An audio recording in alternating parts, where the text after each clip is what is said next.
Hello বন্ধুরা, কেমন আছেন? কমেন্ট করে জানাবেন কেমন আছেন। ভালোই আছেন? সবাইকে গুড মর্নিং। তো আজকে আমি একটা দুঃখের কথা, আমার অনেক বড় মাথায় বাড়ি পড়ে গেছে, অনেক লোকসান হয়ে গেছে এই বৃষ্টির জন্য।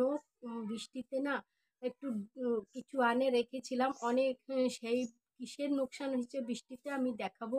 এই দেখুন, এই যে রেখেছি, এখানে দেব। তো ডাল, মটর, ছোলা, जो হয় সবজি, এই সব হয়, সব পোকা ধরে গেছে আমার। সব পোকা ধরেছে। রোদ্রের জন্য আমি মাঝে মাঝে রোদ্রে দিই, তো রোদ্রে দিতে পারিনি। এখন 2-3 দিন ধরে রোদ্রে রোদ হচ্ছে। আর তারপরে এই পুজোর সাফ সাফাইয়ের জন্য আমি ওইটা ধ্যান দিতে পারিনি। তো যখন সাফ সাফাই করতে গেলাম, তখন দেখলাম কি অনেক পোকা লেগে গেছে। তো এখানে এতগুলো ডাল ডুল তো ফেলতে পারবো না, ফেলা যাবে না। তো আমি একটু রোদ্রে দিয়ে দেখি কয়টা খাওয়া যায় আর কোনটা খাওয়া যায় না। তাই দেখুন, আপনাদের বি দেখাই কি কি রোদ্রে দেওয়ার লাগছে আমার, আর কি কি নোকসান হয়েছে। দেখুন বন্ধুরা, এই দেখুন, এইগুলো হচ্ছে খেসারির ডাল। এতে পুরোই পোকা লেগে গেছে। এইটা তো রান্না করা যায় না, এটা খালি একটু বড়া টড়া খাওয়ার জন্য। তো দেখুন, এই যে পুরো পোকা লেগে গেছে। রোদ্রে দিতে পারিনি, দেখি খাওয়া যায় কিনা রোদ্রে দেওয়ার পরে জানা যাবে। তো তারপরে এই যে দেখুন, এইখানে দেব এইগুলো ছোলাগুলো অনেক, এই সাদা ছোলা, ওইগুলো অনেক বেশি পোকা লেগে গেছে।